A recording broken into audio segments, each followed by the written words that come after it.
yuko ndio unauliza. Kumbe Yesu ni mwana wa Mungu. Ni sahihi. Kwa hiyo kuitwa mwana si mzaliwa wa Mungu. Kwa mfano au nitafafanua basi. Nitafafanua. Katika Biblia kuna neno mwana wa Mungu mbili.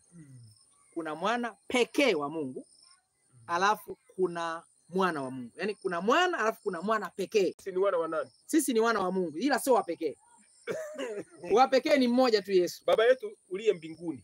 Baba yetu uliye mbinguni. Lakini Yesu akiwa anaomba sala kama hiyo, kwa mfano angekuwa ni binadamu kama siku zile. Alikuwa kama kwa nani ya binadamu tuliishi naye.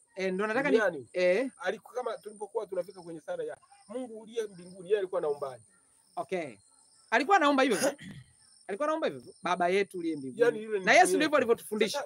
Yule ni ndugu yetu, lakini hatuzaliwi na baba mmoja au ngoja nifafanue. Hivi. Kwanza ifahamike.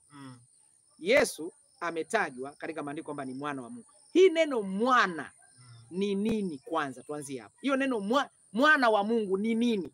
Alafu nitafafanua mwana wa Mungu sisi. Hiyo neno mwana wa Mungu. Mwana wa Mungu ni nafsi ya Mungu. Mungu yuko hivi, ni mmoja mwenye nafsi tatu. Na ndio maana maandiko yanasema sisi tumeumbwa katika utatu.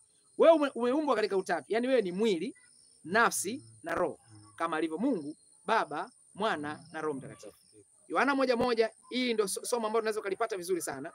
Yohana 1:1 inatufundisha kwamba nafsi hiyo ya Mungu ilitoka.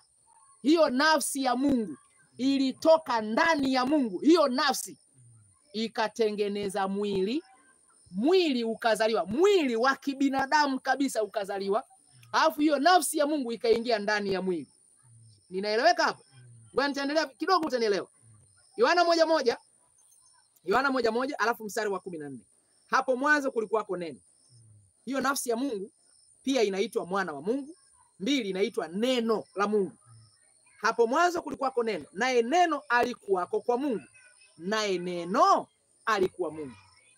Neno na Mungu sio wawili, ni mmoja. Nikikutukana hapa, ukienda polisi, hawaji kukamata maneno, wanakuja kunikamata mimi. Kwa nini? Mimi na nilichotamka ni kimoja. Yesu Kristo ni neno, jina jingine ni mwana, jina jingine ni nafsi ya Mungu. Hapo mwanzo kulikuwako neno. Neno nani? Yesu huyo. Hapo mwanzo kulikuwako neno, naye neno alikuwako kwa Mungu, naye neno alikuwa Mungu. Manake neno na Mungu ni mmoja. Sawa? 14. Naye neno alifanyika mwili. Tuko sawa? Akatengeneza mwili kama Mjapani anapotengeneza gari alafu anaingia ndani ya gari na mpeleka Sinza anapotaka. Kwa akatengeneza mwili. Alipotengeneza mwili, mwili ukazaliwa, akaingia ndani ya mwili. Alipoingia ndio hii, naye neno alifanyika mwili akakaa kwetu, nasi tukauona utukufu wake, utukufu kama wa mwana pekee atokaye kwa Baba, amejaa neema na kweli. Wakorinto, andiko muhimu sana jingine hili kabla ya kuuliza, najua unaweza ukawa na swali. Wakorinto wa pili sura ya 5 mstari wa 18 na wa 19 inasema, lakini vyote pia vyatokana na Mungu aliyetupatanisha sisi na nafsi yake kwa Kristo, naye alitupa huduma ya upatanisho. Sikiliza kwa makini mstari unaofuata. Anasema, yaani Mungu alikuwa ndani ya Kristo, alikuwa ndani ya mwili, akiupatanisha ulimwengu na nafsi yake, asiwahesabie makosa yao, naye ametia ndani yetu neno la upatanisho. Nataka uone hiyo tofauti.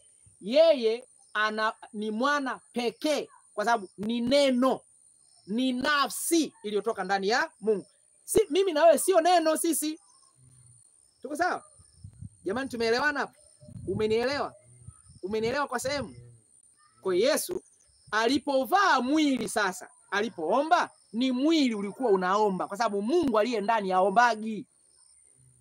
Alipolala usingizi ni mwili ulikuwa unalala, lakini Mungu halali. Lipi tena? Kwa sababu Mungu alikuwa na uwezo wa kufanya kitu ambacho ni tofauti kama sisi tunavyoenenda, lakini kwenye pale, yani huyu mmoja huyu akamleta alivyotaka kumleta kwa hivyo, lakini sasa ni fumbo ambalo kweli na nielezee na linakuja kidogo. Kwa nini alitumia hiyo njia? Labda nayo kuna sababu. Yani kwa mfano mwanamke asingejihusisha Mariamu mwana wa Mungu, yani Mariamu kabeba mimba,